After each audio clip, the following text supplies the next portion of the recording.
Germany just got a new premium jet in War Thunder. Let's check out the Mig-21 SPS-K.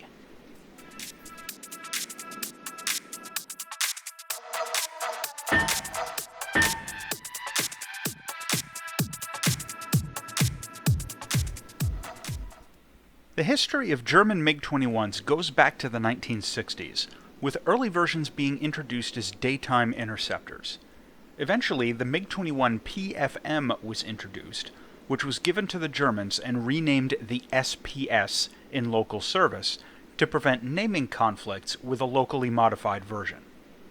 The PFMs supplied by the Soviet Union had no provision for a cannon, so the Germans modified them and introduced the SPS-K, which took the basic SPS and slightly modified it to mount a centerline gun pod.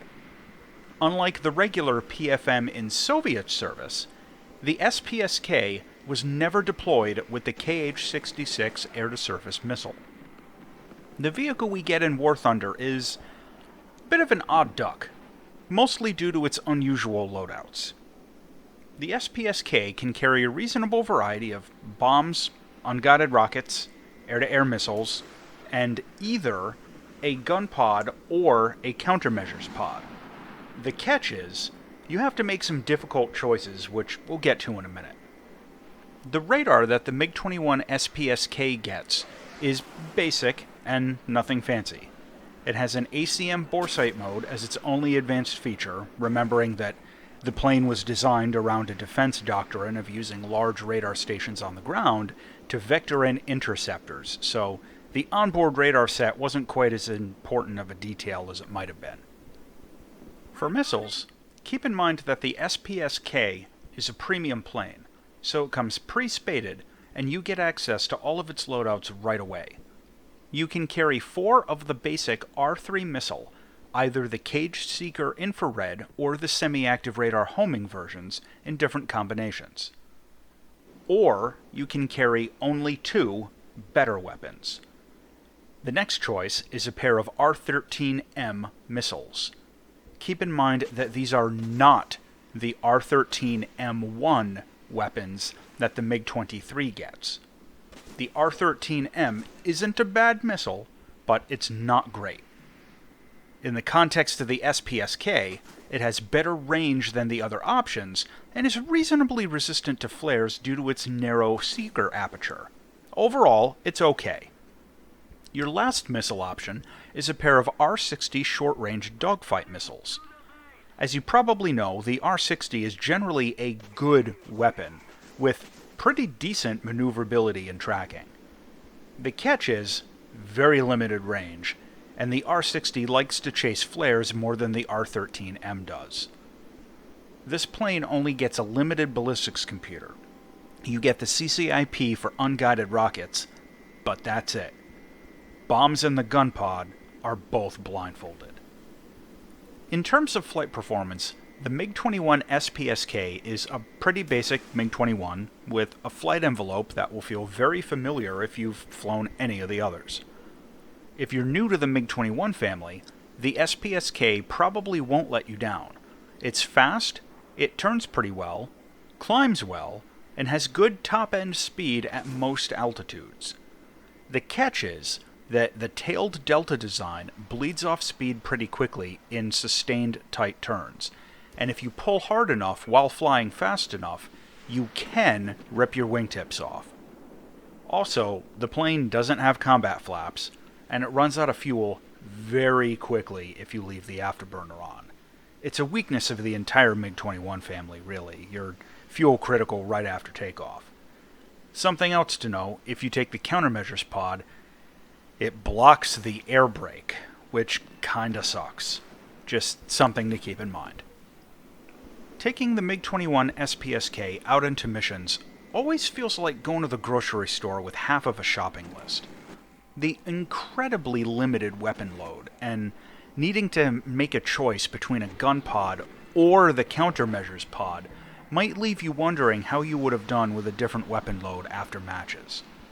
A very frequent experience is just to fly out, take 2 missile shots, maybe try gunfighting for a few moments, and then your T-44 back to base.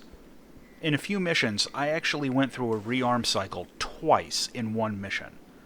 If you want to avoid this, and the time it takes out of combat, you'll need to be very careful with your shots. It's worth noting that the air-to-ground loadouts are light enough to not really be worth it at all. In real-life warfare, having some multi-role capability is a good benefit, but in War Thunder's game modes, it adds very little sometimes. And this is absolutely a plane that it adds almost nothing to. You're never going to use this as close air support, since you've probably got far better options unlocked. Even prop stuff will be more effective there. The SPS-K can be used really as a dogfighter, or as more of a vulture. But at BR-10, with this light of a weapons load, you're almost forced into an aggressive, face-first kind of a playstyle. The reason I say that is because if you hold off on taking risks, or if you wait for absolutely perfect shots before firing your missiles, the match might be over before you get any points. There were a few times flying this out where I went home with the donut entirely because I was too hesitant to fire my missiles, and my team swatted out all the bad guys before I could get any guaranteed kill shots lined up. Also remember, if you go out with the countermeasures pod, you literally only have 2 shots before you have to fly home and rearm. Unless you take the loadout of the 4 R3s, but you won't do that. At least, you probably won't do it twice. Landing the Mig-21 SPS-K is something you should practice a couple of times before going out into live missions, especially if you're going to take the countermeasures pod. All Mig-21s land fast, and the SPS-K is no exception, and since you can't use the air brake and countermeasures at the same time, you may have to plan your descent more carefully. You can drop gear and landing flaps safely at around 420 kilometers an hour though, so that's something at least. Once you touch down, your landing gear will block the gun pod if you have it, so you can't use leftover ammo to drain off any, little extra bits of speed. Visually, I really like this one. The default skin is a fun white paint job used very briefly by the post-unification German Air Force on the small number of MiG-21s they inherited from East Germany and actually put into service for like 5 minutes. You can also unlock a basic unpainted skin and a more traditional green camouflage. The cockpit has a radar scope and decent visibility, but something that bugs me, the German and Chinese MiG-21 variants still have the Russian labels inside the cockpits. To me, that kills any sense of immersion using the VR headset, and it just comes off as lazy on the part of the developers. Come on, guys. It's a small gripe, but it bugs me. To close out the Mig-21 SPS-K, this plane can take a pair of very capable dogfight missiles, has good speed, and decent maneuverability. Also, this is a premium vehicle, so you get huge bonuses when using it to unlock other stuff. If you can get good with it, the premium bonus combined with its low repair cost can make this a strong earner. However, it can run out of gas very quickly. You have to choose between the gun pod or the countermeasures pod, and the overall weapon load is very light. The final verdict on the SPS-K is that this plane finally gives the German air tree a credible option of a high-tiered premium jet. It isn't the best MiG-21, but it's not the worst either. Overall, this is a good plane and a good addition to the game. As always, thanks for watching.